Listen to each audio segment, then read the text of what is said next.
प्राचीन समय की बात है। भारत में एक राजा करता था। वह बड़ा दानी था। वह प्रतिदिन मंदिर में भगवान दर्शन करने जाता था।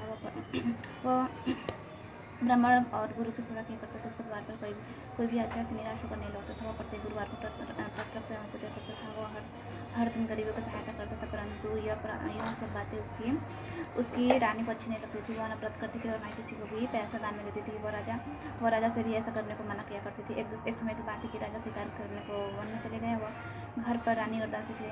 उस समय गुरु बृहस्पति साधु का रूप धारण कर राजा के दरवाजे पर भिक्षा मांगने आए। साधु ने रानी की भिक्षा मांगी तो वो कहने लगे कि हे साधु महाराज, मैं इस दान और पुण्य से तंग आ चुकी हूँ। इस कार्य के लिए मेरे पति देव काफ़ी है। अब आप ऐसी कृपा करिए कि सारा धन नष्ट हो जाए तथा मैं आराम से रह सकूँ। साधु रूपी बृहस्पति देव ने कहा, हे देवी, तुम बड़ी याचक विचित्र हो। तुम बड़ी विचित्र हो। संतान और धन से कोई दुखी नहीं होता। इसके सभी चाहते हैं। पापी भी पुत्र और धन की इच्छा करते हैं। अगर तुम्हारे पास अधिक धन है तो भूखे को मनुष्य को भोज लगाओ, मनुष्यों को भोजन कराओ, प्यार लगाओ, ब्राह्मणों को दान धर्मशाला बनवाओ, कुआ तालाब बावड़ी बाग बगीचे आदि का निर्माण करवाओ तथा निर्धनों की कुंवारी कन्याओं की विवाह करवाओ। साथ ही यज्ञाति करो।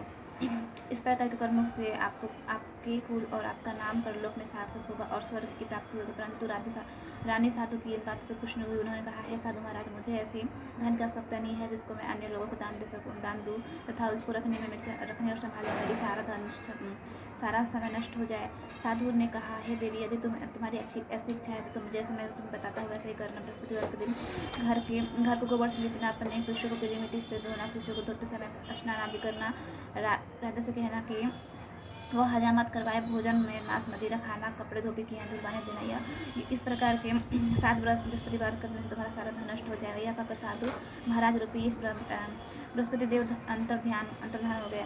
रानी ने साधु के कहने के अनुसार 7 बृहस्पतिवार तक वैसा ही करने का विचार किया। साधु के बताए अनुसार कार्य करते हुए केवल 3 बृहस्पतिवार में उसकी समस्त नष्ट हुई। भोजन के लिए दोनों समय परिवार तरसने लगा तथा सांसारिक भोग से दुखी होने लगा।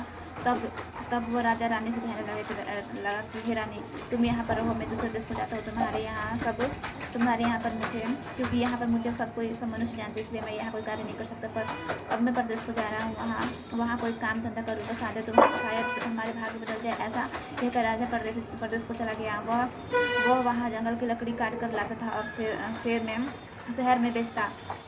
इस तरह जीवन व्यतीत करने लगा। राजा के बिना रानी और दासियाँ दुखी रहने लगी। किसी दिन भोजन मिलता था, किसी दिन जल पीकर रह जाती थी।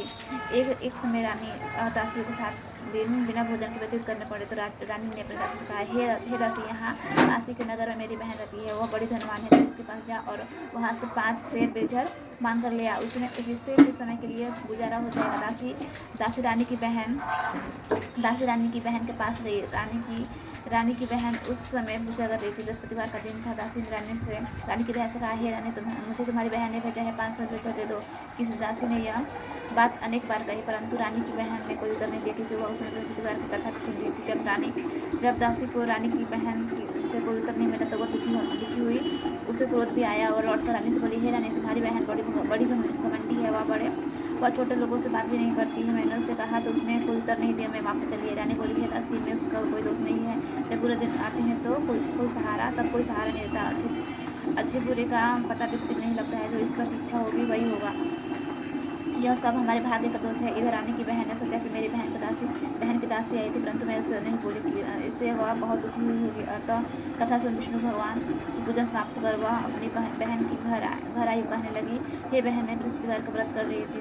तुम्हारी दासी हमारे घर गई थी, परंतु जब तक मैं कथा हो तब तक हम लोग ना उठते हैं ना ही बोलते हैं, इसलिए मैं नहीं बोलती। कहो दासी, क्यों गई थी? रानी बोली, बहन, हमारे घर अनाज नहीं था, बस तुझसे कोई बात छुपी नहीं है। वैसे तुमसे कोई बात छुपी नहीं है, इस कारण मैंने दासी को तुम्हारे यहाँ 5 शेर बेचकर लेने को भेजा था। रानी की बहन बोली, बहन देखो, बृहस्पतिवार भगवान सबकी मनोकामना पूर्ण करते हैं। देखो, शायद तुम्हारे घर में अनाज रखा हो। यह सुनकर दासी घर के अंदर गई तो वहाँ उसे एक घड़ा बेचर का घड़ा मिला। उसे बड़ी हैरानी हुई क्योंकि उसने एक एक बर्तन देख लिया था। उसने बाहर अपने आकर रानी को बताया कि दासी अपनी रानी से कहने लगी, हे रानी, वैसे हमको अब जब अन्न देखो, वैसे हमको जब अन्न नहीं मिलता तो हम रोज़ ही व्रत करते हैं। अगर इनसे इनसे इनसे इस व्रत की विधि और कथा पूछ ली जाए तो हम भी कर लिया करेंगे। दासी के कहने के पर रानी ने अपनी बहन से बृहस्पतिवार के बारे में पूछा। उसकी बहन ने बताया, हे रानी बहन, बृहस्पतिवार का